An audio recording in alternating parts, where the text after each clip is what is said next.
Welcome in to another episode of the PFF College Football Show. Max Chadwick alongside Dalton Wasserman here, breaking down our top 10 defensive tackles in the 2025 NFL Draft. Dalton, it is a loaded class of defensive tackles. There's a guy at the top who we think is one of the best D tackles in recent memory, but there's a ton of depth in the class as well. I think it's one of the best D tackle classes I can remember. There's a lot of depth, there's a lot of talent, there's a lot of different types of players, right? Yeah. So there's something for every type of defense when you're talking about, later on in the draft, head-up nose guards, there's run stoppers, there's quick three techniques that can rush the passer. We have a little bit of everything here, and the talent, both in the first round and well beyond it. I think you're going to get players, even early on day 3, round 4 and 5, that can be impact players in this draft class. If this is a draft where you need defensive linemen, you're in luck both off the edge and at defensive tackle. Absolutely. So we're going to break down all 10 of our top 10 defensive tackles today, in addition to a sleeper in this class, and we're going to be using a lot of PFF exclusive stats in this video. All of them are available to you guys with a PFF Plus subscription at subscribe.pff.com. Grades, stats for every prospect in this year's draft, every player in college football, every player and team in the NFL as well, and of course access to our 2025 NFL mock draft simulator, so you could draft these two tackles we're talking about today and every other player is available in the 2025 NFL draft. Like I said, Dalton, start off with our sleeper in the class, a guy who's not in our top 10 and likely won't be picked in the first, second, or third round of the NFL draft, but a guy that we think available on day 3, maybe even a UDFA, that could be really good in the NFL. I think this is someone who's going to be probably an early day 3 pick, and look, everyone knows there's a two-way superstar in college football that we want to know where he's going to get drafted. And, of course, that man's name is J.J. Peebles right now. But he's one of Big man Travis Hunter. Right, yeah.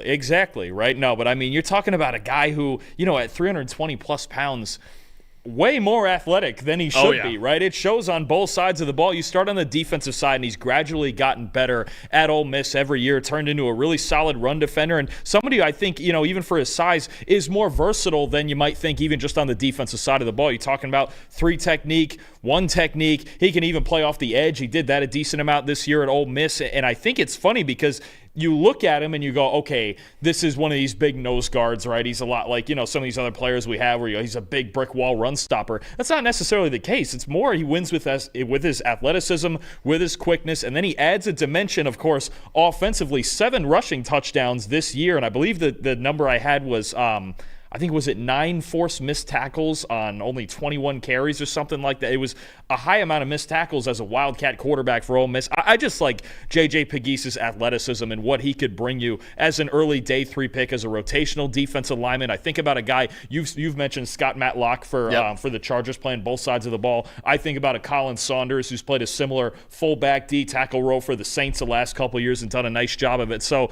again, do I think he's going to be the best D tackle in the league? No, but he's a very underrated athlete, a guy who, yes, can play both sides of the ball. I think there's times when he needs to hold his ground a little bit better, play with a little bit better gap integrity, see pullers when guys are trying to trap him, or if he's playing off the edge, that power off of the edge kind of scheme. But I think this is somebody who's a good enough athlete who absolutely should be in the NFL. I think you're talking in round 4 and 5. There's a role for him in the league, possibly on both sides of the ball. I did J.J. Peebles' write-up for the PFF Draft Guide that's coming out actually in about a week now, so be on the lookout for that. You also get access to that with a PFF subscription as well.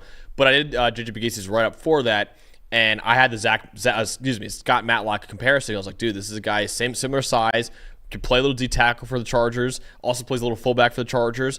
J.J. Peebles at the Combine, teams wanted him to work out at D tackle, and some other teams wanted him to work out at fullback as well. So there are some teams that actually think he has a future as a fullback. He's a guy that you want out there on rushing plays. He had an 83 rushing grade this year, 82.6 run blocking grade, 81.8 run defense grade, 80-plus grades as a rusher, run blocker, and run defender as well. I don't think as a pass rusher, there's still a little more to be unlocked with him, but I'm with you, man. I think the versatility as a fullback and D tackle is a very, very fun one in this class. Guys with that athletic ability get drafted, and they don't get drafted at the very end. I'm telling you, he's going to be picked in round 4 or 5, and again, he might just be, and even guys, with guys with that type of athletic talent that can do that both ways, it's even a good guy to have in the locker room, right? It's just somebody that people gravitate towards. It's like, okay, this guy's got some odd talent, and like you even mentioned, he's 320-ish pounds, but he's got like this legitimate burst running the football. It's so weird. Like, he really knows what he's doing back there. He's not just like, it's not just like, you know, you think you go back to the days of the fridge where he's just running into the pile. Like, he knows what he's doing back there. You can see him bouncing off of the edge and cutting outside and things like that. So again, it's not just for the fun of the offensive ability. He's a good defensive player. There's more to go. I think there's more for him to develop, especially as far as getting him stronger and holding his ground between the tackles, because right now he almost plays like a lighter player despite being 320 plus. But I think there is potential with this guy to work into a team's defensive line rotation, to get some work on offense, and he could be a really fun player to watch down the line. And those guys selected on day 3 are ultimately fighting for roster spots. If you can give versatility on two sides of the ball, you're probably going to be able to keep a roster spot on a team. So I like to call it a lot for J.J. McGeese. My sleeper in this class is a Texas D tackle, not the one you're thinking of. We'll get to him later on. It's Vernon Broughton from Texas. I really like this guy, man. He's kind of got lost in the rotation a little bit at Texas in previous years, because obviously they had Byron Murphy, T'Vondre Sweat, obviously Alfred Collins we'll get into a little bit as well. He was kind of the fourth guy on that list. And then this year, as kind of more of a full-time starter, really broke out for the Longhorns this past year. Really good length, 6'5", 94th percentile arm length at 35 inches. Obviously a very strong player who can eat up double teams, powerful hands, quicker than you expect for someone of his size as well. He had an 87 grade on true pass rushes this past season with a 13% pass rush win rate. Now, he's very strong in his upper body. I don't think he's as strong in his lower body. I also think he get a little bit better with his hand usage. Oftentimes his hands get too wide as a pass rusher. And he's a little bit older, right? He's a fifth-year senior and really took until this year to get a big role with Texas thanks to a loaded D tackle room. But like I said, because it took until this year and he's an older player, you might think, okay, maybe he's not as good. But like I said, it was a loaded D tackle room at Texas. You had a first-round pick in Byron Murphy. You had a guy who could have been a first-round pick and produced really well in his rookie year in T'Vondre Sweat. Then you have Alfred Collins, who's going to be a day 2 pick probably in this year's draft. But I think in a 2-gapping role as a 3-4 defensive end, he could be a really good player and a guy that could really contribute for a roster. And I think he's really sure that he can be an NFL player in his own right. Again, he's got a little more development needed as an older player to reach his true potential. But when you don't have that many snaps in a loaded D tackle room, that's to be expected. So even though he's kind of a little bit more of a raw player and a little bit older, I don't think it's as bad as some other guys who are raw and older, because I think this is a guy who just hasn't played enough football yet, and maybe the best is yet to come. So I think Vernon Broughton,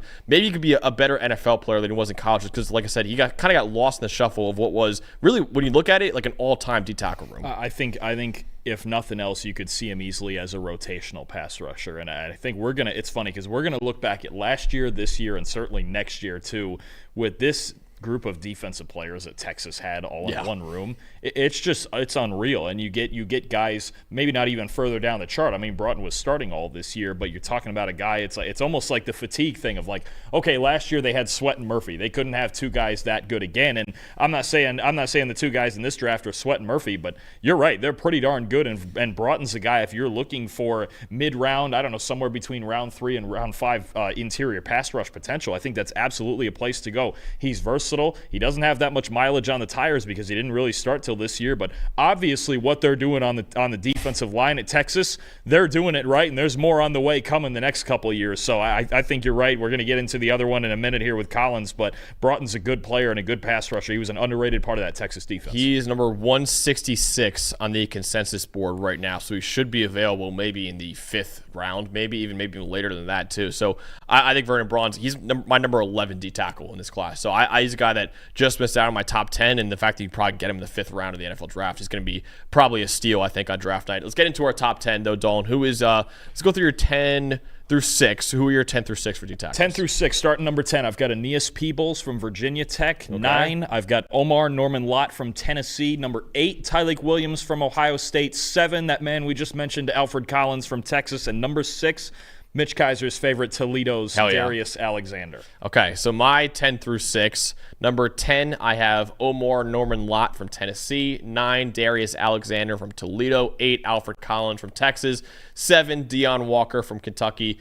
And number 6, I have TJ Sanders from South Carolina. So let's get into the guys, Dalton, that we don't have on both of our list. So why don't you start us off with Tyleik Williams, who I still really like in this class, but what made you want to have Tyleik Williams in your top 10? I'll get maybe into why I'm a little bit lower on him than you are. Easily projectable, high floor as an even front run stopper, right? I think if you're talking about in the second round, if you run a lot of four-man fronts, Tyleik Williams is your guy if you need better run defense. I think from the 3 technique, he's got good enough technique to play there. He's got enough power to play in the A-gaps. Look, he doesn't give you a ton as a pass rusher. The pass rush grades have gone down every single year, but when you're talking about a guy who knows how to use his strength, knows how to use extension, knows how to split gaps where he needs to, I really like, actually, you know what I really like is his ball awareness too. Just always knows where the football is, and that's actually something that jumps out even the most as a pass rusher is when you look at a guy who knows how to read when a screen is coming in his direction, right? Knows how to stay patient and find the football, right?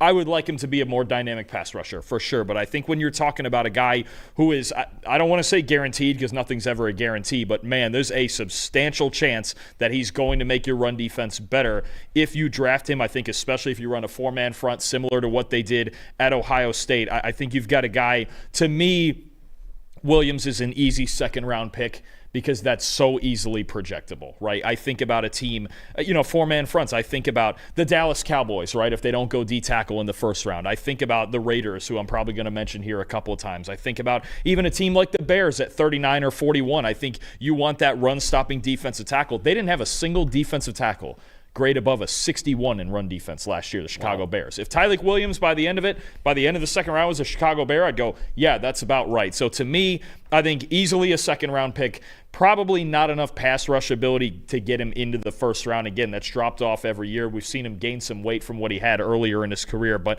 I think for the ease of projecting him as a run stuffer, I should say, in the NFL, I think an easy second-round pick and a guy, where do I have? I have him number 8. I think it's just, I debated him with Collins at number 7. It was very close. I gave Collins the edge. We'll get into that just because of versatility, but I think those two guys are in a very similar vein for me.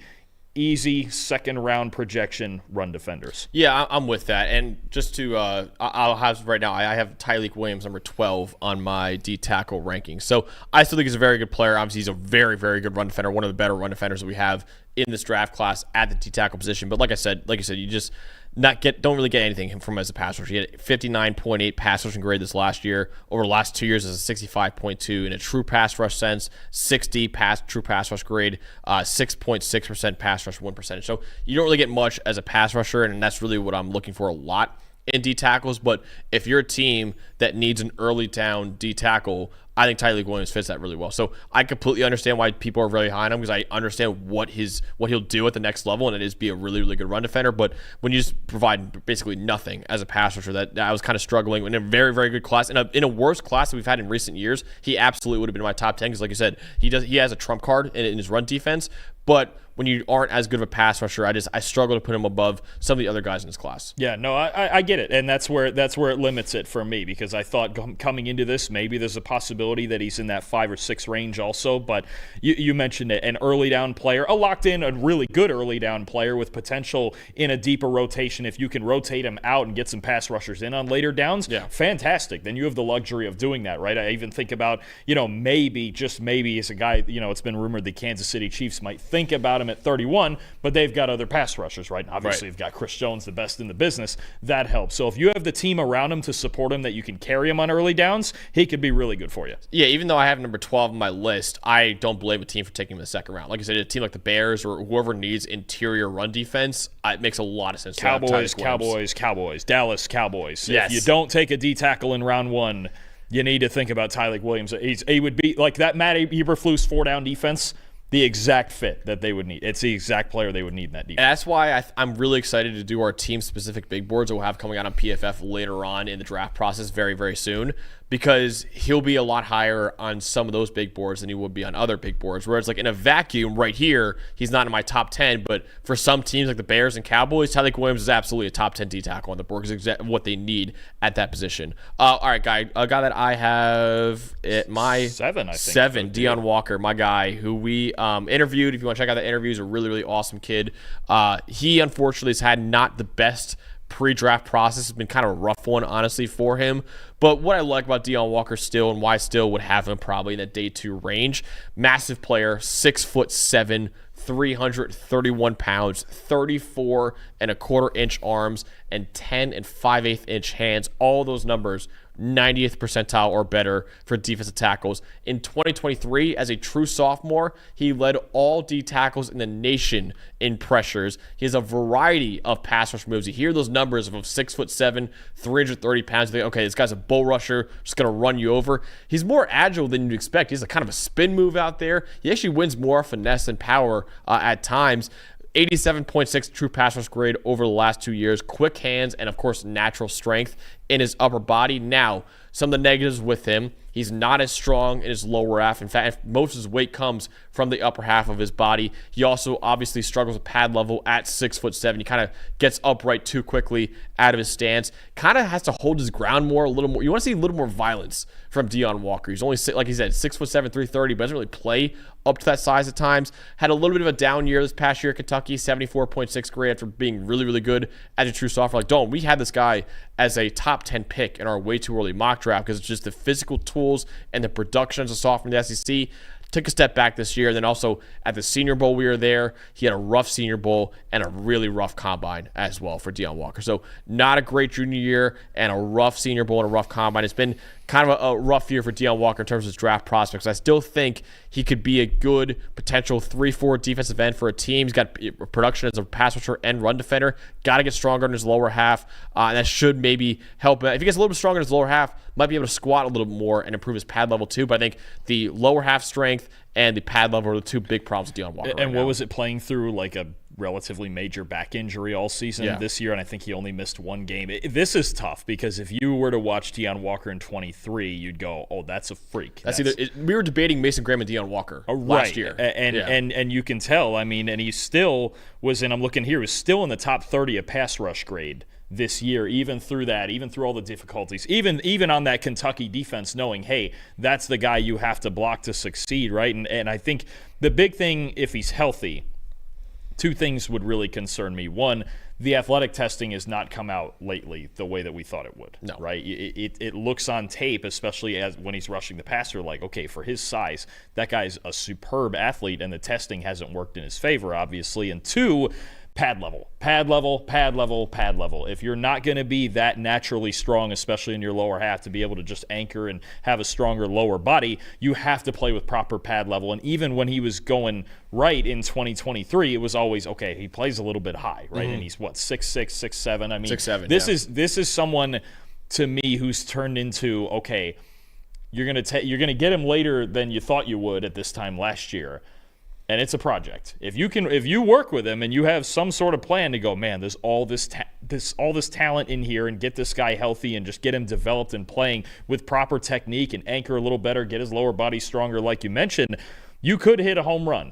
It's tough for me because I'm one where when I'm doing rankings, guys who are high risk, high reward, guys who are gambles, guys who are projects, those guys always end up a few spots lower for me, right? Understanding, like, if you have the room to do that and to carry that guy and develop him, cool, but we're also trying to win ball games every year. Most of these teams, except maybe a couple at the very, very top of the draft, right? So he's someone that wasn't in my top 10, and it's tough because if you would have told me last year he wasn't even in my top 10, I'd have called you nuts. But there's a ton of talent.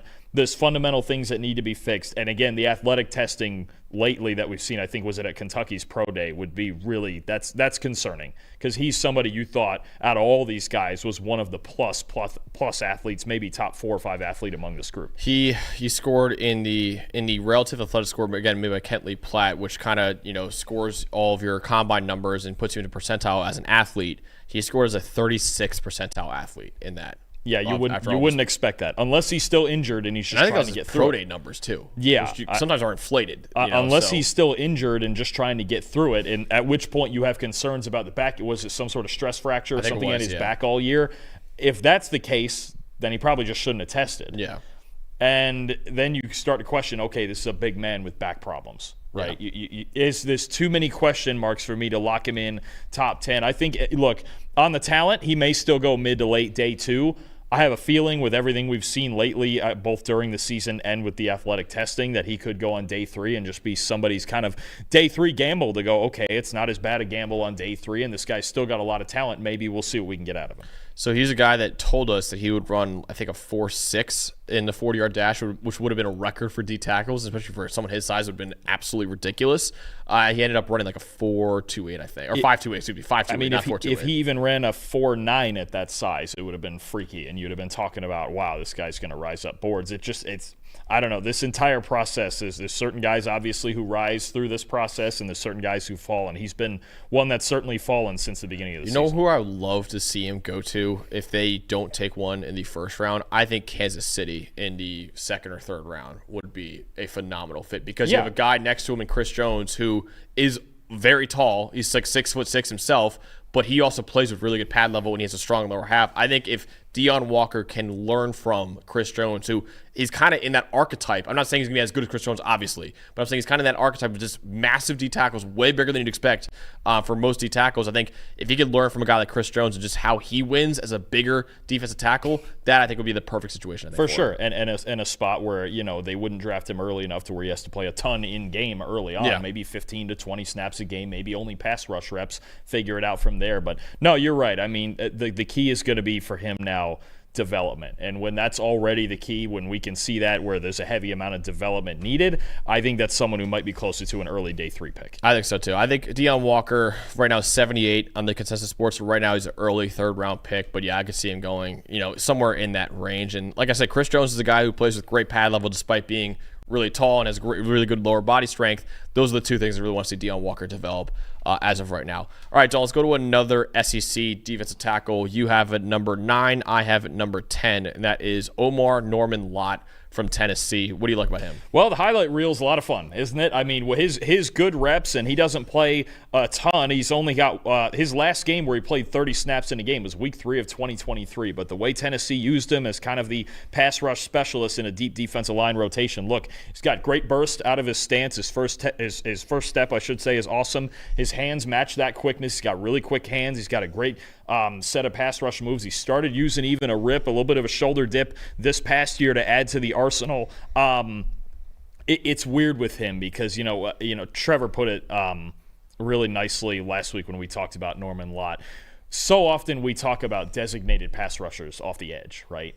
And I feel like Norman-Lott is somebody who would do that early in his career. He played exactly 400 run defense snaps across 5 years in college football. Right? So it's just this weird thing of the biggest question I have with Norman-Lott is I don't know if he's a guy who can play a starting number of snaps, because for 2 years at Tennessee, for the most part, he really didn't do it. Now, they had a boatload of talent, we know, and they were rotating, 9 guys in there at certain points? They had like platoons. Legitimately like whole units of defensive linemen at Tennessee. But Norman-Lott, if you just watch how he rushes the passer, I mean, it's explosive. You like what you see a lot, at the very least as a rotational piece. But I think there's times when he uses that quickness in the run game to almost his disadvantage, right? He's almost trying to predetermine. He's trying to guess the pitch as far as, what's coming to him in the run game. He gets sealed laterally, I think, a little bit too often. So there's a lot to learn here. There's a lot to work with, right? And if nothing else,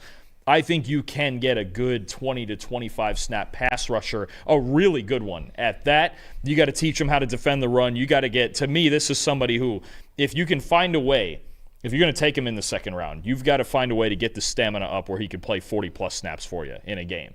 And the problem is even if you look back at this year, his grading was significantly higher in the first half of games than the second half. So 10 is kind of this, I have him at 9. 9 is like kind of this borderline spot to me where I go, is he a third-round player who gets into this like designated rotational pass rusher role?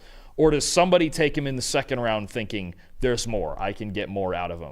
I'm on that border with Norman-Lott. Again, the athletic ability is why he gets ahead of Peebles here at number 10, and we'll talk about Peebles in a minute. There is definitely an explosive element to the way Norman-Lott rushes the passer, but I need it more often, right? So he's the one I'm in between on where I'm like, is this a gamble on a starter? Is it just a solid guy to add to a team that needs some juice? I think if that were the case, he's more of a third-round pick for me. I think he would be outside of the top 60, but there's certainly something there. There is athletic talent there to work with, and when you see the highlights of it, it's hard to pass up. So I have Omarr Norman-Lott, number 10, on my list. You mentioned him, man. He is a really, really good pass rusher. He's really, really quick. 18.8% pass rush win rate. That is outrageous for a defensive tackle. I think he's got a pretty impressive upper body strength for his size and pretty good bend for his size as well. But like you mentioned, he's winning primarily off athleticism right now. He's strong for his size, but not really great as a run defender. Kind of like the anti-Tyleik Williams in a way, where Tyleik Williams is the guy you want out there on run defense snaps, but maybe not as a pass rusher. If you could get them both together, oh my God, you'd really be onto something. If you had Tyleik on early downs and Norman-Lott on third down, you go, okay, that's the guy who would rival the guy at the top of this list. Exactly. If I can't get it in one player, I'll get it in two. Maybe we'll see it. Maybe they double up. Maybe a team takes Tyleik Williams and Omarr Norman-Lott. It would be a perfect pairing. If you put the two of them together, they would be fantastic. And so a 68.1 run defense grade this last year. And you mentioned that, his grade in the first half was way better than the second half. With the exact numbers, in the first half of games, he had an 81.1 PFF grade. In the second half of games, a 58.4 PFF grade. So this is a guy who is a sprinter, not really a guy who's going to run a marathon. There might be some conditioning issues there. I don't know. I'm not going to go out there and say that there is, but when you look at that and you think, okay, he's not really playing that many snaps, maybe it's not a Tennessee thing. Maybe they think, okay, this is a guy that we want out there and give it his all for like 10 to 15 snaps a game. He might not be a guy who can give you 30 snaps a game of just, full-blown going as hard as he can. So that was a concerning number as well, where you think, okay, in the first half of games when you think he's fresh and good to go, he's a really good player. In the second half of games, though, when you're, trying to, become a better player and try and, just use your not be fatigued as much, he's a 58.4 grade. So I think there might be some conditioning issues there, but I think as a designated pass rusher, which you don't really hear, like you said, for D tackles, he could be that in the NFL, but he's got to prove that he can play a full allotment of snaps in the NFL other than, maybe getting a guy who plays 10 to 15 snaps. And it's only harder in the NFL, right? Offensive linemen are even more physical and things like that. So I think there's certainly, it's a talent play. I would be curious to see where he's going to go because, again, if you take him, when you're looking in the first two rounds, you're looking for starters, right? You're not too often, unless they've got a special trait, you're not too often looking for specialized players in the first two rounds. You're looking for starters, and Norman-Lott, I will be curious to see which teams think he's a starter and which teams think he's just a rotational 20 to 25 snap guy like he was at Tennessee. Absolutely. So that's Omarr Norman-Lott from Tennessee, who I have at number 10. Dawn has at number 9, staying in the SEC with Alfred Collins. I like Alfred Collins a lot, man. He has really good size and length, 6'6", 332 pounds with 34 and 5/8 inch arms, really strong upper body with powerful hands, really a lot like his teammate Vernon Broughton in those respects as well. He can stack and shed really well. He's got a good push-pull move and violent hands, 80.6 pass rushing grade in 2023, 85 run defense grade this past season, and an 87 grade this year in his first season as a starter at Texas. Because remember, last year they had Byron Murphy and T'Vondre Sweat there with the Longhorns. Alfred Collins is a guy who graded out really well in PFF system, but more of in a rotational role. And we said, okay, look out for this guy. He could break out next year as a full-time starter. Well, he did just that this past year at Texas. And I think his weaknesses kind of struggles with pad level right now. 6'6", a little slow to disengage blocks too, and he's got to play with better hand technique. But he's a guy who started off as an edge defender for Texas, but then moved inside. He actually might be a guy who started off as an edge defender. He might be best as a nose tackle now.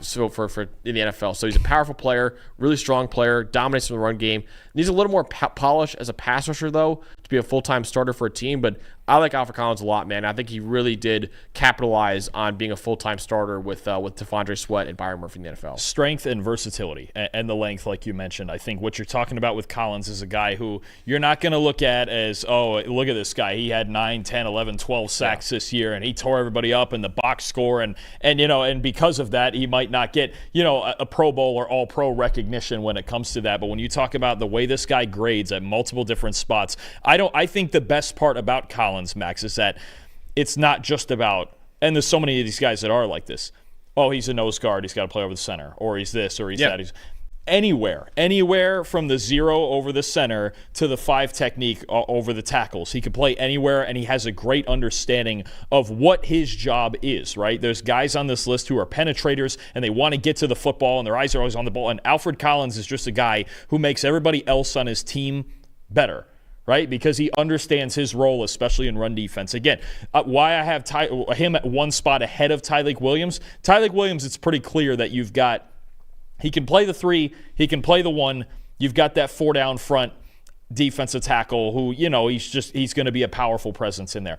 Collins allows you to get flexible in your fronts, right? I keep thinking about it. Something I've talked about a lot is, like, say, Vic Fangio's ability with Philadelphia's front. They can be four-man at any time they want, and with Zach Bond and some of the other defensive linemen and the fungible pieces he can move around there, Alfred Collins would fit in like that, right? You could play him inside in a 4. You could play him over the tackle in a 5-man front. You could do all sorts. You could put him in the nose in a 5-man front. We've seen him succeed with that a lot. He was trained so well in the same way that Byron Murphy was at Texas. Is he as talented a pass rusher as Murphy? No, but he was trained in that same way. Whatever gap you're in, whatever man you're over, hold him up, do your job, hold your gap. Everyone else will fill in after that. So he's somebody who just makes the team, the front seven, the defense better. And I love Trevor has a comparison here to A'Shawn Robinson. Love that. Absolutely love that. You're just talking about a guy who every team he's been on, he makes the other guys around him better.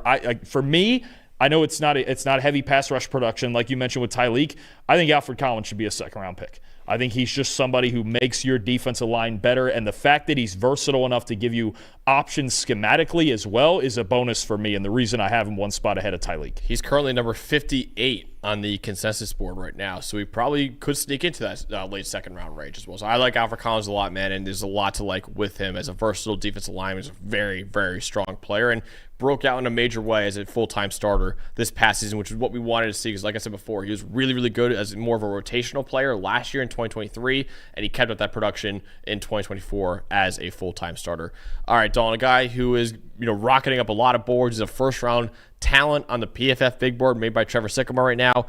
I'm a little bit lower on him. I still like him a lot, though. And you have him number 6 on your list is Darius Alexander from Toledo, who really broke out in big way at the Senior Bowl. What do you love about him? I mean, he's talented. I won't get it wrong, Trevor. I mean, Trevor's going on a little bit of a limb there as a back-end first-round guy. I think he's going to go in the second round, especially what we've seen from him in the process, too. You think about since the bowl game and dominating Pitt, had a pick 6 in that game, too. He was excellent at the Senior Bowl. He was fantastic at the Senior Bowl. I think that's the big question is getting into that higher level of competition outside of the MAC, and we saw it against Pitt, which is still a solid ACC team. They won 9-3 this year?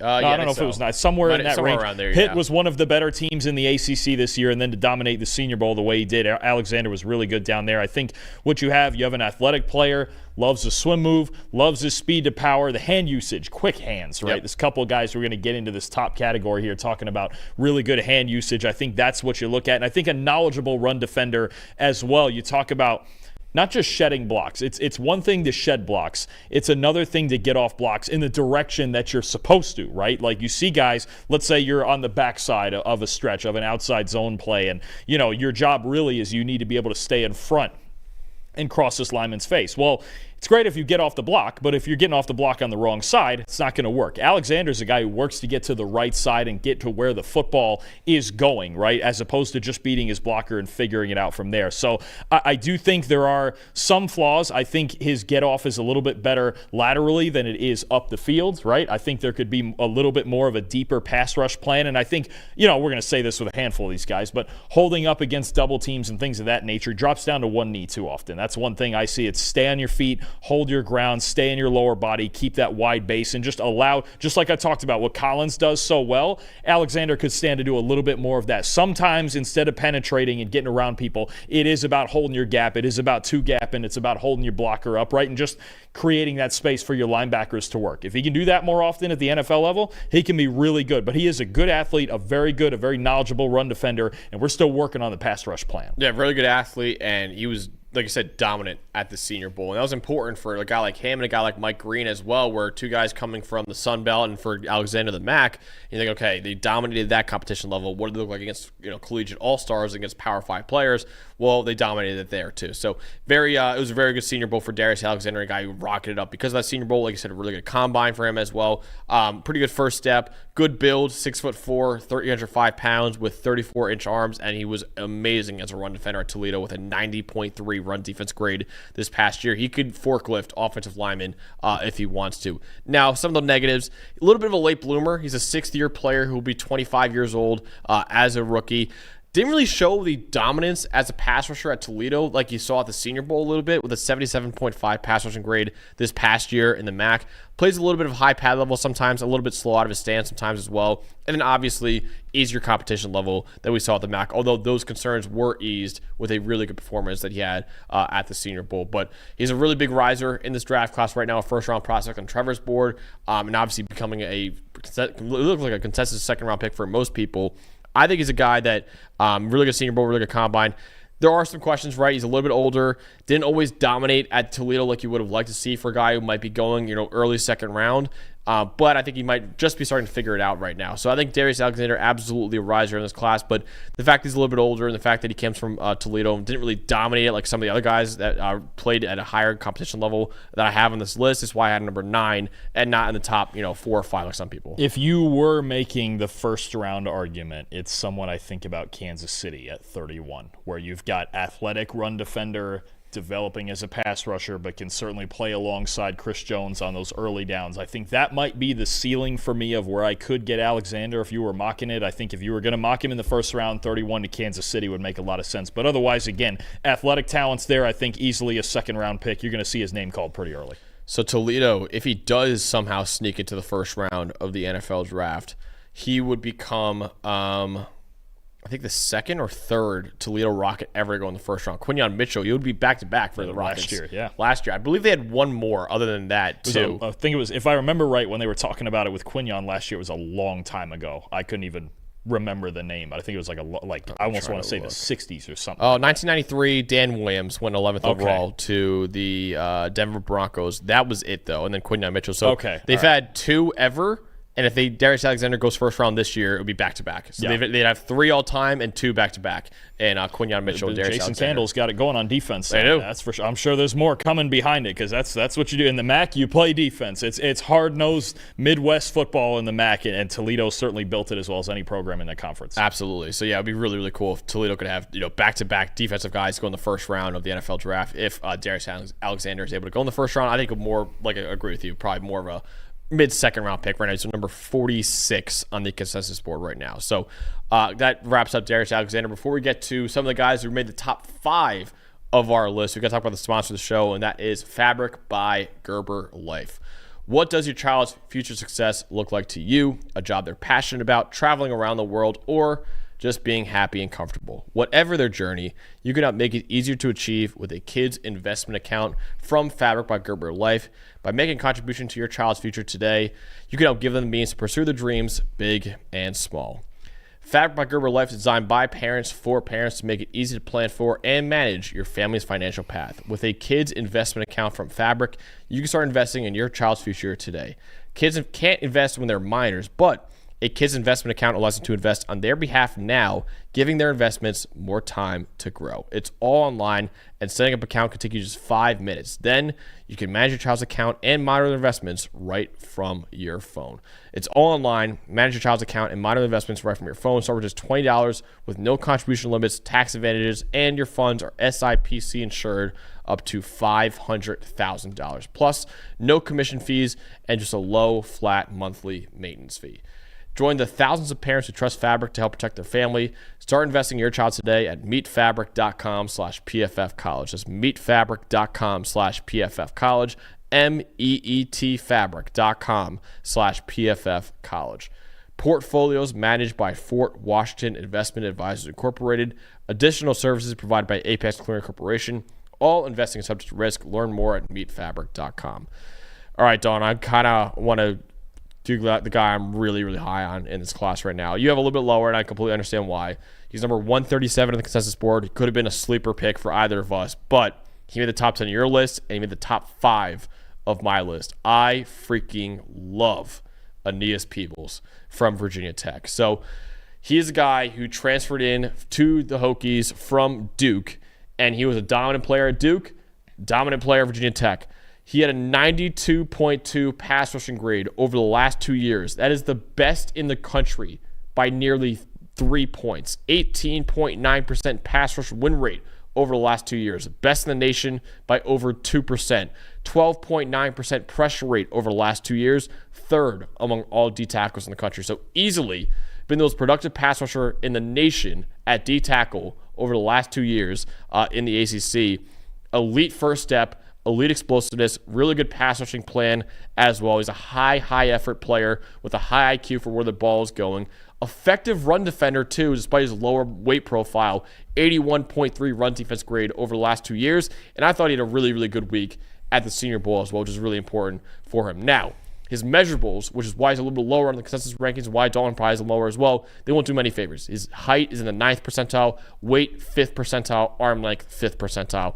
And again, at that size, sometimes struggles with power and holding the point of attack with that lower size profile. But again, he won't be for everyone because of his size, but he's an explosive 3-tech player who's been a dominant pass rusher in college football in each of the last 2 years. Also, he showed at the Senior Bowl that he can hold his own against some of the best of the best. So, again, this is a major call-out by me, and I'm kind of calling my shot here with Aeneas Peebles. But, man, I just loved what he showed as a pass rusher throughout his career. And I think he's a high-floor player as a pass rusher with kind of the moves he has already and how effective he's been there. And he showed that he can hold up enough in the run game. So I don't think he's as much of a DPR like Omarr Norman-Lott. I think there's a chance that Aeneas Peebles really shocks a lot of people and becomes a really good player. I've got him 10 because I think he's, and I'm going to check our gas scores on this right now, but I think he's a good athlete. I don't think he is a spectacular athlete. To me, Norman-Lott, or even we'll get into TJ Sanders in a minute, I think have a little more explosiveness to him. Now, Peebles, I'll say this much. You talk about a guy who just knows what he's doing as a pass rusher in the same way we talked about this in the Edge episode, say with somebody like Donovan Ezeraku, right, who's obviously got solid traits, but you're talking about somebody who just puts together that sequence of pass rush moves. I look at Peebles, the hand usage is fantastic, right? His ability both in the pass and run game, Trevor's talked about this, his ability to get skinny in gaps and attack one side of an offensive lineman, get skinny through the hole, and really just find a way into the backfield, right? He's added a spin move late this year that I thought was really nice. I think you're talking about a guy with a really good arsenal, right? So now I'm looking at the gas scores, and I see 2022 at a 53, 2023 and an 85, this year at a 70. I do think he is a good athlete. I think the reason I would have, and we'll get into him next, TJ Sanders a little bit ahead of him, is Sanders, I think, is a more explosive athlete. I think Norman-Lott is a little more of an explosive athlete. I debated this between Peebles and Norman-Lott, too, because Peebles played a lot more snaps than Norman-Lott. We know he's productive. I know you're right. He can play the run. I think the big problem with him playing the run, you mentioned being undersized, that's where it shows. Yeah. Absolutely. When you talk about double teams being a real problem for him, yeah, it's a problem. When you're talking about teams getting downhill, I think about even, let's say you're playing against a team like the Buffalo Bills, right, or the Rams, getting in a lot of duo, getting downhill. Peebles is a guy, if you see him on the field in early downs, I think early in his career, that you attack in that spot. You attack him in the run game. You make him get on his heels. You make him hold his ground, because in the run game still, he's more of a penetrator. He's someone who's trying to dip his shoulders into the gap and fill the gap that way and get to the football, right? So I think there is... Where did you say he was on consensus? 130-something? Yeah. I think there's a case for Peebles to be a third-round pick, for sure. Because, again, there's not a ton of guys. I think we have guys even in front of this group here when we're getting into the top 4 and 5 of guys who are better athletes, but they don't know how to rush the passer like Peebles does. You're right. The production plays, and eventually you do have to look at it. I think there will be limitations because of his size. I think he is closer to a B or B plus athlete than an A athlete. I still have him number 10, which is certainly higher than consensus, or I think even maybe our big board has him. I don't think he's in the top 10 on our big board, but I think it's hard to overlook that level of production. So, look, he could be a rotational guy. A lot of these guys could be. I mean, it's hard to be an every down D tackle in the NFL and be a great run defender and a great run stopper. You don't get that many Dexter Lawrences that come walking, right? But I think there's a place for Peebles, same as Norman-Lott, same for the next guy we're going to talk about, Sanders. I'd like him in one of those even fronts, give you a little pass rush help in there on the inside. He's more of a gap shooter. He's not going to hold up like that, but there's a place for him, and he's certainly underrated. It's just a matter of you have him as a lot more underrated than I do, and I get it. I get believing in him because the numbers say he's been fantastic for 3 years. Yeah, he's the number 17 D tackle consensus-wise right now. I have number 5, you have number 10. So yeah. I mean, you're even way higher than the consensus, and I'm, again, really, really high on Aeneas Peebles. I love the production, man. I think there's a really high floor from his pass rusher. And I don't think he's unplayable as a run defender either. I think that's a big part of it. I think just like those other guys, and this is again where we talk about the middle group of these D tackles, you get them in the right place. Yeah. You get them in the right defense. I mean, you talk about somebody like Alfred Collins, who in odd fronts and head up alignments would work a lot better because that's what he knows how to do. You talk about Peebles being in, again, another guy. If I'm just spitballing here, like the Dallas Cowboys in Matt Eberflus defense, when you're talking about 4-man fronts all the time. Yeah. That's where Peebles fits in, right? So if you have him and then somebody, I don't know who in Dallas right now, that can capably handle the A-gap and take on those double teams next to the center, then there's a place for a guy like Peebles, right? So if he goes to the right team, yeah, he could be really good. It's just a matter of, to me, of the defensive fit with him and with Norman-Lott and this next guy we're going to talk about Absolutely, as well. Yeah. So the relative left score for Aeneas Peebles, too, is 7.16. He's about a 71st percentile athlete, 72nd percentile. That matches up with the gas score. I think that was right at 70. Yeah. Exactly. So, yeah, he's, again, 6'1", 282 pounds. Not great for a D tackle, but I love the production, man. I think there is a high floor for him in the NFL. Let's talk about the guy you were mentioning, though, Dalton. That is TJ Sanders from South Carolina. What do you like about him? So the explosiveness out of a similar type of player that I want in Peebles, I get it from TJ Sanders, right? Twitchy. 290 pounds and twitchy as hell. The agility, speed to power, the hand usage got better over the last couple of years. I think this is the type of quick, even front penetrator that I'm looking for in a pass rusher. I've got him here at number 5. He's just got a little everything. He showed out well at the Senior Bowl, too. I think he's a guy we haven't mentioned as much with that. And it's honestly a lot of the same things I'm going to say about Peebles. Comes a little bit high out of his stance. You know, I think Sanders' pass rush plan could use a little bit more depth. I think Peebles has that depth in his plan. Sanders could use those secondary moves. So I think his first moves are fantastic, especially when he gets off the ball and he gets moving laterally. And, you know, I think, again, it's just, okay, he's a little skinnier. Double teams, combo blocks, a little bit of a problem. Early on, may even be just a pass rusher for you while you get his lower body a little bit stronger to take on things like that. He's somebody, if I saw him on the field in his rookie year on early downs, I'm trying to get after him. I'm trying to get after him downhill. But I'll tell you what, the explosiveness of this guy and the twitchiness of TJ Sanders, the more I watched him, I was like, man, he can be a real problem for guards, especially guards who can't move their feet along with them. This could be an issue. So I think, again, in the same sort of light of even front penetrator, pass rusher, a guy I think about a team like Las Vegas who was in the bottom 7 or 8 of interior pass rush grade, especially it got real bad after Christian Wilkins got hurt. I think that could be a compliment. You think about a Christian Wilkins who can move around the D-line, and then a TJ Sanders who can play that 3 technique and be that twitchy pass rusher along with him. I think it makes a lot of sense. I think Sanders is an easy second-round pick. The pass rush potential is there. And again, not too many other defensive tackles in this class with the pure speed, agility, and twitch that Sanders has. I really like what he gives you on the inside, at the very least in passing downs. Yeah, I have number 6 on my list, and honestly, it was almost a flip a coin with him and Aeneas Peebles for that number 5 spot. But, I mean, TJ Sanders was really, really good this past year. Really had a breakout year with an 81.9 pass rushing grade. Really, like I said, quick first step, allows him to shoot gaps. Good length as well, 6'4", with 33 1/8 inch arms, and a nice variety of pass rushing moves. Now, the one weakness I really found with him, like you mentioned before, not really the strongest player right now, can be pushed off the ball a little bit, can sometimes give up leverage a little bit too quickly sometimes, but he has a really, really good upside as a pass rusher thanks to his quickness and his length, along with a variety of moves. Got to get stronger as a run defender to avoid becoming a DPR, designated pass rusher, but I do think that TJ Sanders has a high ceiling in the NFL because of his athleticism and because of what he showed already as a pass rusher in the SEC. Yeah, no, absolutely. I think a guy, again, in the right defense, again, and we're going to have, I already know we're going to, especially on day 2 of this draft, we're going to have a lot of talk about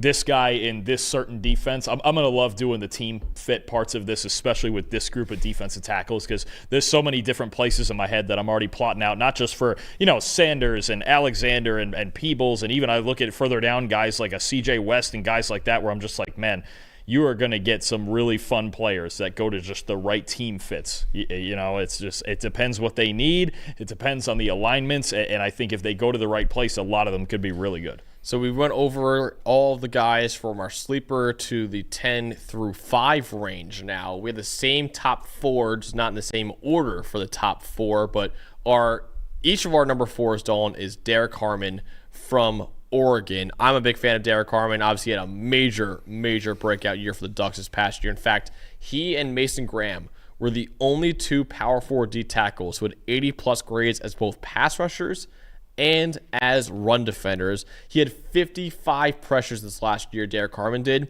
That were the most in the nation among D tackles by 11 pressures. He had 11 more pressures than any other D tackle in college football this past year. He wins with quickness, has very quick feet, very quick hands as well. He's a high IQ player, too. He shows a really good fundamental understanding of how to play defensive tackle. Good size, good length, 6'5", 313 pounds with 34 and 3/8 inch arms. Now, he can play with a little bit of high pad level, but like I said, he had a major breakout year after transferring in from Michigan State. He was actually a pretty good player with the Spartans as well, but he became one of the best D tackles in the country this past year at Oregon. Again, good fundamentals as both a pass rusher and as a run defender, explosive player with really good competitiveness. And when you're in grouping with Mason Graham as the only two Power 4 D tackles with 80-plus grades as a pass rusher and run defender, you know you're doing something right. So Derrick Harmon, major riser this past year at Oregon, and now could sneak into the first round. Solid, lean, 3 technique, who I think, especially as a pass rusher, who can win in multiple ways, right? And I think a big thing that stands out to me, certain guys you watch, and they're those big, thick-legged, nose tackles that get in there and they just hold their ground, right? I think with Harmon, to me, it's actually his upper body strength. That's a real issue for interior offensive linemen. I think they have a lot of problems when he gets out of his stance and he gets extended. He causes a lot of issues both with his power and his hand usage. I think you're talking about somebody who, as high as I think maybe even a Cincinnati, say at 17, would really think about it. If they feel like if Al Golden felt like he wanted that 3 technique who could give him some two-way ability, I think he's a little bit better as a pass rusher. I think he uses his length pretty well in the run game. But a couple of things for me. I think sometimes he's got to dig in a little bit more. Sometimes he gets caught off balance. The change of direction, I think he's one I mentioned before about Alexander being better laterally than vertically upfield. I think it's the opposite with Harmon. I think Harmon gets upfield and through his gap pretty well, but sometimes the change of direction's not great. And the only other thing, I'd like to see him finish plays more often. I think tackling and over pursuit is a little bit of an issue with him. So, again, teachable things, play a little bit better pad level, a little bit more, I don't want to say in a crouch, but bend your knees a little more and stay a little bit more stable in your base. But I think this is somebody who absolutely could go in the first round. If he doesn't go in the first round, he's not getting too far out of it because you just don't see a whole lot of 3 techniques who can do all of the different things that he can do, like you mentioned. He's a really good player. I mean, there's no question about that. I think the things that he needs to fix, he just needs to get a little bit stronger in his lower body, and the rest is teachable. I think everyone that we talked about from our 5 through 10 range is probably going to be more day 2 picks. These 4 players we're going to talk about right now, I think are all, right now at least, I would say probably going to go in the first round. Most likely. I think, and I think about a team even, I know they signed a couple of guys on the inside, but I think about the Minnesota Vikings as well, right? I think about, look, the Houston Texans. Every mock draft lately has got them with offensive line. But they've gotten a handful of veteran guys. Cam Robinson, I know they traded for Ed. I'm not saying they're great solutions, but if you're talking about other needs for a team like the Houston Texans, D tackle, they need receiver as well. They got to figure out something past Nico Collins. Tank Dell's, I don't know if he's going to play next year, right? So I think you're talking about Kansas City. I think Derrick Harmon could be going. I think that'd be a great move there. Yeah. Again, another guy with Harmon, 4-man fronts. And when I think about that, Kansas City makes sense. Houston makes sense. Minnesota's makes sense. We'll see what Cincinnati's defense looks like. Philly, maybe.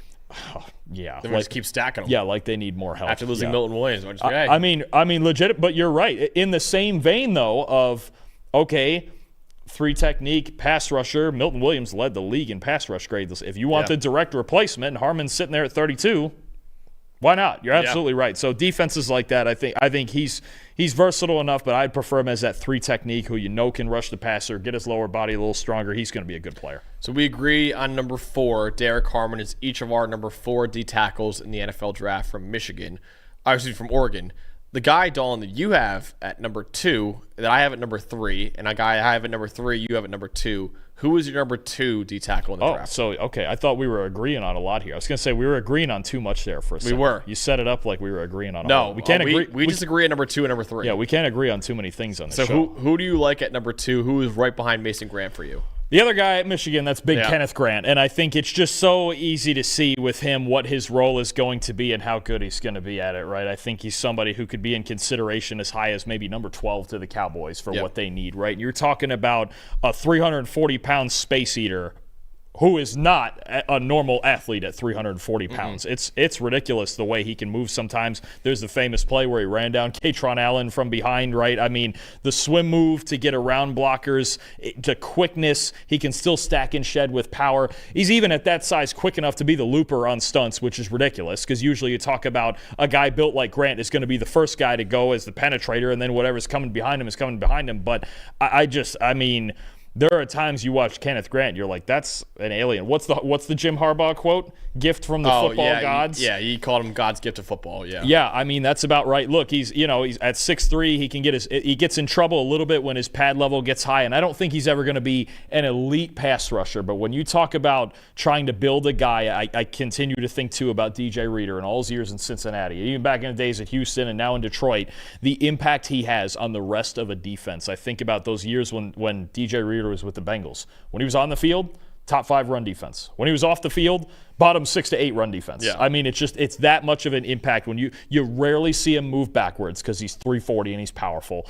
You rarely see him, unable to handle any sort of speed, which is weird. Like when you think about a guy like Kenneth Grant defending, let's say, against wide zone teams and teams trying to get lateral, he's still a factor, which is crazy. Because usually you talk about those guys being a factor, like Darius Alexander, 300, 310 pounds. At 340, what Kenneth Grant could do for a team's run defense, it could really change everything. Because you're talking about, again, a guy who apparently is quick enough to penetrate at his size, which is nuts, powerful enough to not move backwards, and something that doesn't get talked about enough, and I don't know if we could ever come up with a metric for it, but the amount of times you see with Kenneth Grant where because he's there and because he's taken on doubles and things of that nature, the linebackers being so free. Yep. So free. They've got free access to the football, right? It's what made, again, I think about here in Cincinnati, DJ Reader.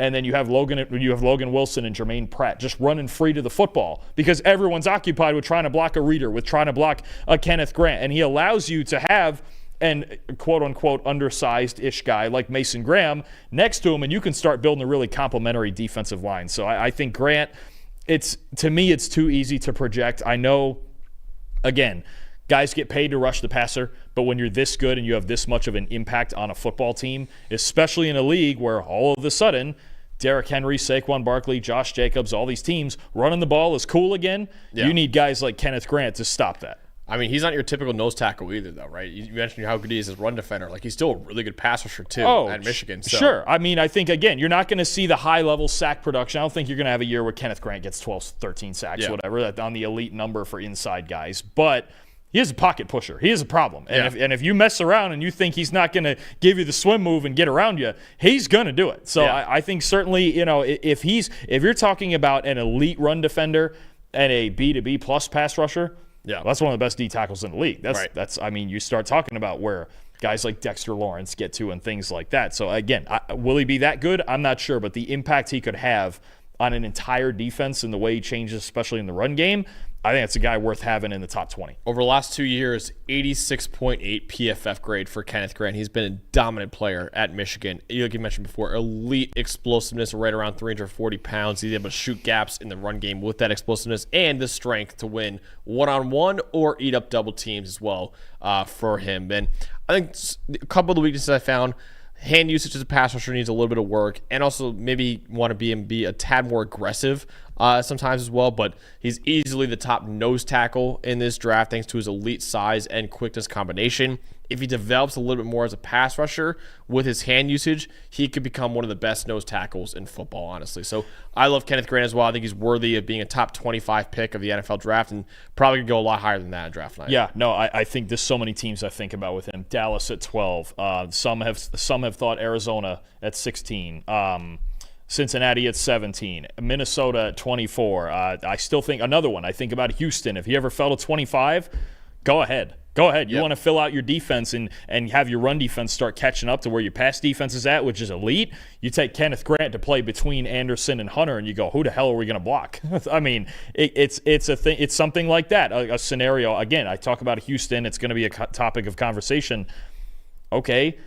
If your favorite offensive lineman isn't on the board necessarily, Kenneth Grant could make your football team a lot better too. Yep. And you could figure out offensive line, or it's just going to take another year because you just tore it apart. So, I think there's plenty of teams. I'm with you.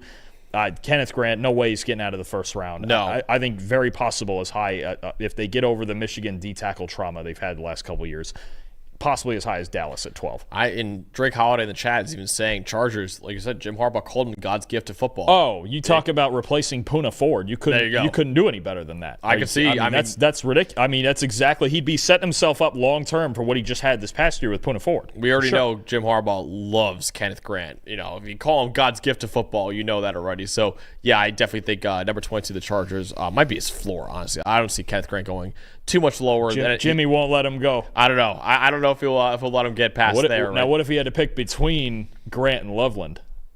Might start a fight there. He might have to pick neither of them so he doesn't start a fight. That'd be tough. So, yeah.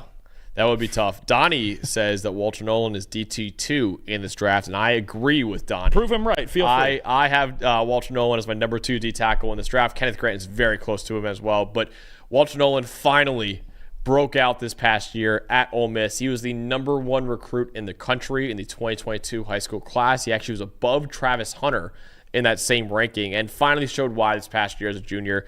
88.9 PFF grade. That was 3rd in the Power 4. 91 run defense grade, was 2nd to only Mason Graham in the entire country. He's a powerful, powerful player. Speed to power is lethal because of his explosive first step and raw power at that size. Now he's still developing a little bit as a passer's plan, and his hand usage kind of relies too much on power right now, but he showed a high ceiling at Ole Miss this past year. Leans a little bit more polish.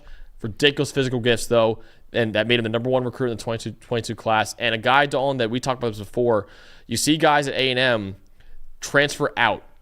LT Overton did not do much as a 5-star recruit at A&M.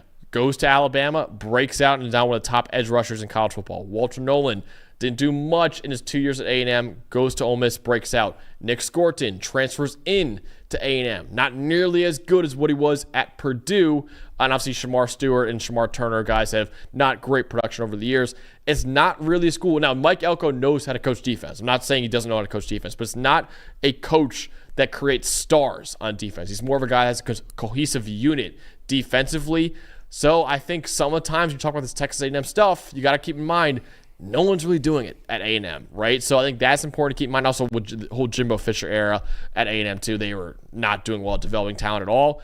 I think Walter Nolen could just be scratching the potential of what he can do. And you saw it at Ole Miss this past year in the SEC. He proved why he was such a highly rated recruit. And that's why I'm really high on Nick Scorton still, and why I'm really high on Walter Nolen as well. It's because I just think you saw it from them at separate schools that they have elite traits and elite production in them. And a guy like LT Overton will be high on next year too.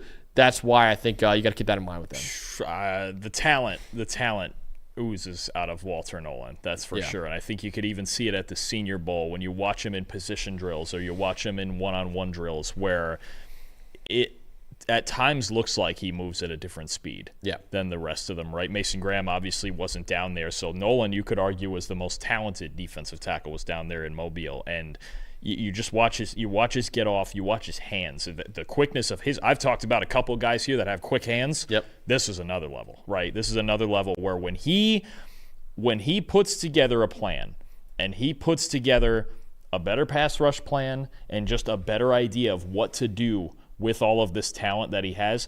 Hey, look, ceiling wise, he could be as good as Mason Graham. Yeah, he really could. I mean, you're talking about a guy who's twitchy, who's got the hand technique. I like the way he plays all the way through to the football constantly in the run game. I think the fact that he goes to Ole Miss and he's an elite run defender gives you the floor. I think, was it second best run defense grade behind Graham? Yep. Yeah, I mean 91.6. I mean, just look, I think that's the enticing part is you saw what he was this past year, and he was a star this past year. And there's so much more to go. Yeah. There's so much development to go as the pass rush plan. There's a lot of development to go, I think, when it comes to things like shedding blocks. I think he's just pretty good at shedding blocks right now, as opposed to being at an elite level, getting off blocks and getting to the football. It takes him still a little bit too long. But you're talking about a guy who, that's all there, and it's all teachable. There's no question about Walter Nolen's ability. You just mentioned it. You're ahead of Travis Hunter in the recruiting rankings. You must be pretty darn good. Yeah. I mean, and at A&M, was he a bad football player? No, but it just didn't feel like you were getting that guy, right? Mm-hmm. Whoever can continue to unlock that and continue to teach him, right? Because he's only going to be, 21 this season? Yep. That's what you're talking about. Is I think the questions on how high Nolen goes, whether that could be somewhere near the top dozen or in the 20s or wherever that could be, is actually, I think, a question of, can we get the ceiling out of him? Because if you can, there's actually a chance you could get the best D tackle in this draft. Possibly even better than Graham. He just has to. Graham is ahead of the development curve. The way I keep liking to put this is, let me ask you this. In last year's draft, coming off the playoff run, the Michigan national title run, where would Mason Graham have gotten drafted in last year's draft? Probably somewhere in the Latu range, I would say. That was, 15, I think that was, or 16? Yeah, I'd probably say around there. That's where you start thinking about Nolen. Yeah. Whereas this year, I would consider Graham something close to a top 5 pick. Yeah. I think Nolen's a year behind that curve of you just have more to learn about how to use your abilities. If he can get there at the NFL level, fantastic. If he would have been at Ole Miss all 3 years of his college career, who knows how we would have been talking about him, right? Because he is a little bit behind. The ceiling's there. I have Grant ahead of them for the sake of I know what Grant can give me right now. But at the end of the day, Nolen could absolutely be better than him and even be as good or better than Mason Graham if somebody finds that and continues to develop him. By the time he's 21 now, by the time he's 25, it's entirely possible this is an elite player in the league. Absolutely. Drake Holiday in the chat saying, my prediction is that Nolen's a top 15 pick, but Bengals at 17 feels like the floor for him. I think Eli would be in on We've mocked that. We've mocked that a lot. It would make sense. And I mean, and if he fell any further than that, another guy I would absolutely love, especially with the veterans they just brought in. I'd absolutely love to see him get to Minnesota at 24 if they make a first-round pick and don't trade down, and if Nolen were to get that far. But he's on the table for in the same range I just talked about for Grant. A little bit different player, obviously, but he's on the table for all those same teams I just mentioned. He's number 27 on the consensus board right now. Can you imagine if he fell to somewhere like Kansas City or Philadelphia or something like that? KC makes sense. Again, Minnesota, Houston makes sense. I mean, Philadelphia makes sense for anybody that exists, it seems like right now. No, absolutely. I mean, you're talking about a guy. If you've got a group to support that, that's the hard part with Cincinnati is there's going to be high expectation early because they need that defense to get right now. But that's why I talk about a team like Minnesota because you've got Hargrave, you've got Allen. You could even continue to teach Nolen how to rush the passer behind the scenes while he's a better run defender right now than either of those two. Yeah. Right? He would fit right in. And then if I'm Minnesota and I have a scenario where I don't need to have Hargrave and Jonathan Allen on the field at the same time unless it's obvious passing situations, that's where Walter Nolen fits in. I still think that team could use a run-defending D tackle, and he would be their type. And the Bengals need one, too, after losing DJ Reader, right? And if they bring Trey Hendricks back, at least you need a lot more run defense. I think, Walter Nolen, even though it's not an edge defender, could fill that gap. There's very much going to be an inside-outside debate with the Bengals. Is it an edge player or is it a D tackle they need more? For sure. But, again, another talent. They just need talent, right? And if they feel like Nolen's the most talented player for them, so be it. There might not be a more talented D tackle in this draft, though, than our consensus number one guy, and that is, of course, Mason Graham from Michigan. Dalton, what makes Mason Graham one of the best D tackle prospects in recent memory? I mean, it feels like it's like when we talked about Abdul Carter in the Edge episode. So just take all of the good things that we said about almost any of these other guys and just throw it in one, right? Because you're talking about if he plays, he weighed in at 296 at the Combine. Supposedly, I believe, weighed in at 305 or 306 at his pro day. And you were telling me he played at 315. That's what source close to him told me he played at 315. If he moves the way he moved on tape at 315, I don't think he should get by number 5 at Jacksonville. That's how good I think this guy is. Insanely quick hands, insanely quick feet for this size. I mean, you're talking about a guy who's a level of athlete where it's not, we've talked about all these guys, 3 tech, 1 tech, it's not. Mason Graham, you could play the game on tape when you're watching the end zone. Find Mason Graham because he could be anywhere across the defensive line. We've seen him produce standing up off the edge and looping back inside in a 2-point stance, and I'm just like, what? None of it makes any sense. He's an absolute grinder. His eyes are on the football at all times. He's relentless. He's trying to get there. Look, shorter arms, yes. 315, a little bit lighter for some of the roles he plays, but that's why he had Kenneth Grant next to him to be the best complement you could in college football. I think that's really it. It's the length for me that's going to be the one issue of like, okay, trying to shed blocks head up, a little bit of a thing. He's got shorter arms. Sometimes with the tackling, you can see when tackling NFL backs, the length might be a thing, but I don't think that's going to hurt him that often considering how many plays he's going to be able to make. I'm still in the boat. He's one of the 4 best football players in this draft. I think he's that good. I think you're talking about Hunter, Carter, Ginty, and Graham, to me, in some order, are the 4 best football players in this draft. He can do anything for you. I mean, there's been comps thrown out there. I know Christian Wilkins has been a comp that's been thrown out there a lot with him, maybe a little bit shorter arm, a little bit shorter guy, but the way that he moves at that size and the plays that the two-dimensional way that he makes plays, run game and as a pass rusher, and the things you can do with him. I mean, think about what the Chiefs do with Chris Jones in obvious passing situations. Just put him wherever they want to find the one-on-one matchup. Michigan did that with Mason Graham. If they felt like the left tackle was the team's biggest problem, let's go. Put Mason on him. And I mean, you're talking about a guy who can get on 2 feet and execute stunts and things like that. I mean, Wink Martindale spent a whole year just experimenting with him in Ann Arbor. He's a ridiculous talent.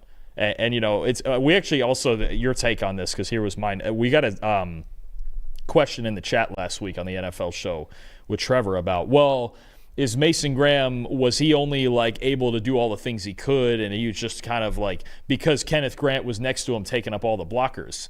And I go, I mean, he's still that good, but also that's what you want. Yeah. Sure. Like, yeah, fine. Like, that's the type of guy I would love to have next to him. Absolutely. Is a guy like Kenneth Grant who's going to eat the space and allow help each other out. Allow Graham, whatever you can do to have, that's complementary football is what that is. Get the double teams off Mason because you know what he can do one-on-one. He's a freak. I mean, that's where I'm at. I think he's one of the 4 best football players in this draft. I could argue the safest pick in this draft. There's a couple other guys in that group that are pretty good. I'll say it. I'll say it for the next month. We're a month away from the draft. If Travis Hunter's not on the board, Jacksonville should take Mason Graham number 5 overall. Yeah. Any other pick? That's your top 2 players for that. That's literally it's Travis Hunter, it's Mason Graham. Anybody else there with one of those 2 on the board? Yeah. I don't know what's going on here. That's where I would be for the Jaguars. I'd just go, just let us have Mason Graham and we're running. I feel like his ceiling is Jacksonville at 5. And what do you think his floor is? Carolina at 8? I think, again, people with the short arms thing, if I was going with an absolute stupidly low ceiling, although there's a little bit of trauma that comes with it, Dallas at 12. I think San Fran would take him at 11. Yeah. If he's sitting there, that value's sitting there at 11, they need a player like that, sure. I mean, how many teams? I just can't imagine him falling, even if he got past 5. I can't imagine him falling very far. Even Saints at 9. No. Why wouldn't you? Yeah, they need help with the tackle. I would sit the Jets. Yeah. I mean, put him next to Quinnen. Watch what happens. I mean, I know the offense has been the talk of the town, but if Mason Graham's sitting there, I'd have a hard time not taking him if I'm Aaron Glenn. Yeah. I would too, man. I think Mason Graham, obviously, he's been just a phenomenal football player his entire career. An 80 PFF grade as a true freshman, and then 90-plus PFF grades in his sophomore and junior years. His 92.5 career grade leads all D tackles in the country over the last 3 years. Dominant as both a pass rusher and as a run defender. Again, he had the highest run defense grade in the nation this past year. An explosive first step with excellent bend and violent hands and a motor that does not quit as well. Now, the one negative that I can even find with him, his 32-inch arms, like you mentioned, Dalton, are 10th percentile for defensive tackles. So sometimes a little bit tougher for him to disengage from blocks and it leaves his chest exposed a little bit, but doesn't really affect him that much, right? If he's still producing at a 90-plus PFF grade level in each of the last 2 years.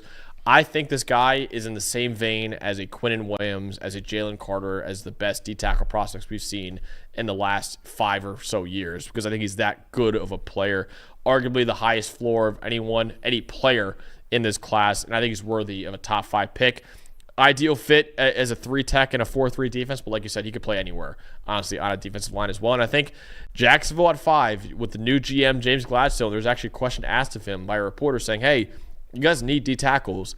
You didn't sign any D-tackles in free agency. Like, what gives with that? And he goes, well, you need some roster spots for D-tackles for rookies as well. So, we have a lot of draft picks. And I think that was kind of a wink-wink, like, hey, that guy, number 55, that wears Mason Blue, we're a big fan of that guy. He might be wearing the teal in Jacksonville pretty soon. So I think that was kind of a little head nod to the camera, like, hey, we might be looking at Mason Graham. You're coming from the team of Aaron Donald, remember? Yeah, right. And I'm not saying nobody's Aaron Donald. He might be the greatest defensive tackle ever, but the impact that sort of guy can have is ridiculous. And I think sometimes, look, we talk about the overthinking bit of this for 2 years, maybe all 3, but let's say for the last 2 years.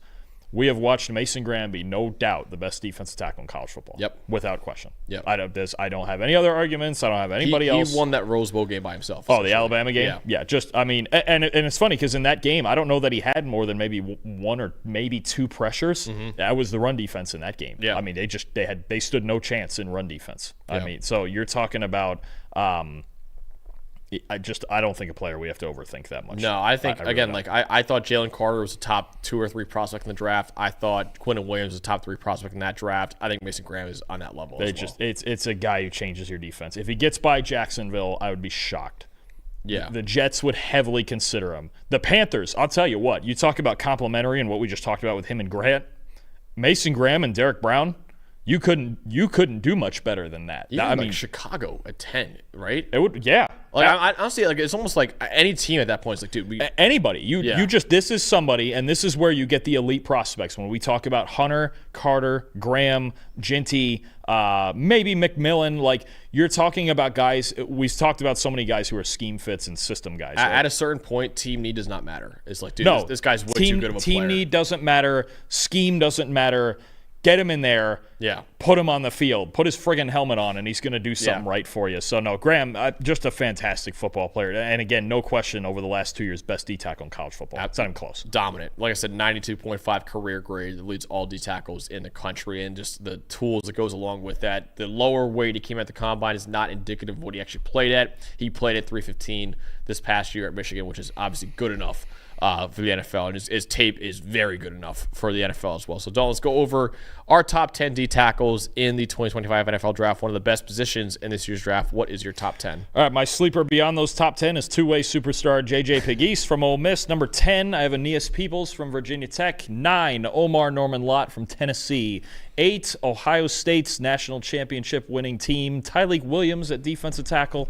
Alfred Collins from Texas. Darius Alexander from the MAC in Toledo at number 6. 5, I have TJ Sanders from South Carolina. 4, Oregon's Derrick Harmon. 3, back to Ole Miss for Walter Nolen. And then the top 2 from Michigan, Kenneth Grant at 2, Mason Graham at 1.